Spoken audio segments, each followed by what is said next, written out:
గోపి గారు చెప్పండి, మరి ఇది కరెక్టేనా? మరి అప్పుడు చెత్త ఎత్తడం అనేది న్యాచురల్. ఇప్పుడు హైదరాబాద్లో కానీ అన్ని చోట్ల ఉంటుంది, ఈవెన్ పిఠాపురంలో కూడా అట్లాగే పెట్టారు. ఇప్పుడు దాన్ని అప్పుడు విపరీతంగా ప్రచారం చేసి ఇప్పుడు తాగునీటి మీద ఛార్జీ వేస్తారట, యూజర్ ఛార్జీ.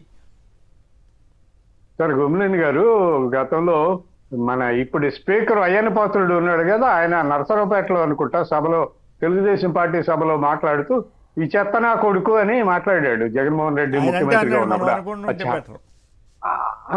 మన అనుకోని కాదండి, గుర్తు చేస్తున్నాను నేను.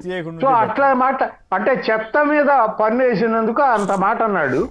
మరి ఇప్పుడు వీళ్ళు చేసేది ఏంటి? వీళ్ళు చేసేది అదే కదా, ప్రతి చోట అదే పని చేస్తున్నారు. ఇప్పుడు మంచినీటి సరఫరా కోసం అంటే మంచినీళ్ళ మీద పన్ను అయిపోతున్నారు, మనుషులు తాగే మంచినీళ్ళ మీద. అన్నం లేకపోయినా కానీ గ్లాసు నీళ్లు తాగి బతుకుతారు. అలాంటి గ్లాసు నీళ్ల మీద వీళ్ళు పన్ను అయిపోతున్నారు అంటే చాలా ఆశ్చర్యంగా ఉంది. ఎలా సమర్థించుకుంటారో చూడాలి దీన్ని. మరి పవన్ కళ్యాణ్ లాంటి వాళ్ళు ప్రశ్నించడానికి వచ్చేవాళ్ళు, ప్రజలకు మేలు చేస్తామనేవాళ్ళు, వాళ్ళు ప్రశ్నిస్తారా లేదా చూడాల్సిన అవసరం ఉంది. ప్రస్తుతం ఈ పథకం దాంట్లోనే ఉన్నట్టుంది. డిపార్ట్మెంట్ అనుకుంటా ఇది, అసలు ఆయన డిపార్ట్మెంటే కదా, ఆయన డిపార్ట్మెంటే కాదు, పంచాయతీరాజ్ ఆయనదేనండి. సో దాన్ని బట్టి చూడాలి, మనం ఆలోచించాలి ఎలా చేస్తారని. మీరేమంటారు సార్? ఇప్పుడు వీళ్ళు అధికారంలోకి వచ్చిన ఈ 16 నెలల్లో చూస్తే ఫస్ట్ విద్యుత్ ఛార్జీలు పెంచారు. ప్రతి ఇంటి మీద, ప్రతి ఒక్కళ్ళ మీద భారం విద్యుత్ ఛార్జీలతో. ఆస్తి పన్ను ఏదైతే ఉందో దాని మీద పెంచారు.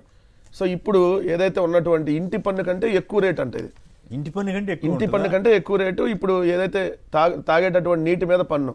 ఇంకోటి ఏంటంటే అసలు ఈ జీవోని కాన్ఫిడెన్షియల్ గా ఉంచారు ఇప్పుడు దాకా. ఈ జీవో వచ్చింది ఎప్పుడు 22/9/2025, 22/9 అంటే సెప్టెంబర్ లో విడుదల చేసినటువంటి జీవోని బయటకు రానియకుండా, అంటే ప్రజల మీద వీళ్ళు వేస్తున్నటువంటి భారాన్ని కూడా ప్రజలకు కూడా తెలియకూడదు, ఆ జీవోలు కూడా బయటకు రాకూడదని ఇది ఒక్కట్రా. చూడండి మొత్తంగా దీన్ని చూస్తే మనం 22/9/2025 వేశారు. ఆ జీవో నెంబర్ 83, దాన్ని మొత్తంగా 1036 కోట్ల రూపాయలు ప్రజల మీద యూజర్ ఛార్జీల పేరుతో తాగేటటువంటి నీరు మీద కూడా పన్నేస్తా ఉన్నారు. వీళ్ళు ఏం చెప్పారు, నేను అన్ని తగ్గించేస్తా, కరెంట్ ఛార్జీలు తగ్గిస్తా, ఒక్కటంటే ఒక పన్ను కూడా వేయను, మా ప్రభుత్వం మీద బాధుడు అని చెప్పి విమర్శలు చేశాడు కదా. ఇప్పుడు ఎంత 10 రెట్లు బాదుతున్నారు కదా. మేము వేసిందంటే మా దగ్గర ఉన్నటువంటి పనుల కంటే ఇప్పుడు ఎంత పనులు డబల్ ట్రిపుల్ వేస్తా ఉన్నారు. సో విద్యుత్ ఛార్జీలు 17,000 కోట్లు. ఆరోగ్యశ్రీ వాళ్ళు ధర్నా కూర్చే పరిస్థితి, 3,000 కోట్లు డైరెక్ట్గా వాళ్ళు ధర్నా కోసమని రిప్రజెంటేషన్ కూడా ఇచ్చారు, మేము ధర్నా చేస్తామని చెప్పి విజయవాడకు సంబంధించి కూడా. సో పక్క ఏంటంటే ఆరోగ్యశ్రీని తీశారు, ఉన్నటువంటి ఏదైతే పథకాలు తీశారు, వీళ్ళు ఇచ్చినటువంటి హామీలు ఒకసారి మీరు చూస్తే పవన్ కళ్యాణ్, చంద్రబాబు నాయుడు గారు, జగన్ గారు ఇస్తున్నటువంటి పథకాలన్నింటినీ కంటిన్యూ చేస్తూ సూపర్ 6తో పాటు 143 ఇస్తామని హామీలు ఇచ్చారు. ఇప్పుడు జగన్ గారు ఉన్నప్పుడు ఉన్న చేయూత కానీ, ఆసరా కానీ, కాపు నేస్తం కానీ, లా నేస్తం కానీ మొత్తం ఎన్ని ఎగ్గొట్టేశారు. ఇప్పుడు ఎగ్గొట్టేసి వీళ్ళు ఇస్తానన్న ఇవ్వకపోగా రెండోది అదనంగా నేను ప్రజలు ఎత్తిన భారం ట్యాక్సుల రూపంలో చెత్త పన్ను ఉంది ఈరోజు. అలానే అదేవిధంగా ఆస్తి పన్ను పెంచారు. సో తాగే నీరు మీద పన్ను, ఎవడన్నా తాగే నీరు మీద పన్ను వేస్తాడా సార్? మన తాగే మంచినీళ్ళ మీద. నేను అట్లా కాదు, యూజర్ ఛార్జీలు అవసరమైన మేరకు ఆ సందర్భానుసారంగా వేస్తే పెద్ద నేరం కాదు. కానీ ఇదే చంద్రబాబు గారు ఇంత సీనియరు, ఇంత పెద్ద సుదీర్ఘకాలం ముఖ్యమంత్రిగా ఉన్న ఆయన చెత్త పన్ను వేస్తారా అని అబద్ధాన్ని ప్రచారం చేసి ప్రజల్ని మోసం చేసే ప్రయత్నం చేశారు. అందువల్ల ఇప్పుడు ఆయన ఇటువంటి విమర్శలకు గురదు. నిజానికి యూజర్ ఛార్జీలు కాన్సెప్ట్ తీసుకొచ్చింది ఈ టైంలో.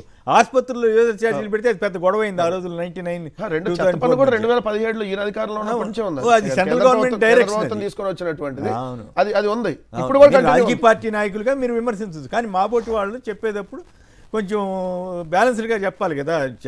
చంద్రబాబు కావాలని అబద్ధాలు చెప్పి ఇట్లాంటి విమర్శలు చేసి ఇప్పుడు అప్రదిష్ట పాలవుతున్నాడు అనేది వాళ్ళు ఉన్నప్పుడు చేస్తారు, కానీ ఏంటంటే లేవని చెప్పి ప్రచారం ఉన్నప్పుడే ఉందని ప్రచారం చేసి ఇట్లా అధికారంలో అన్ని అబద్ధాలు చెబుతుంటారు. రైట్.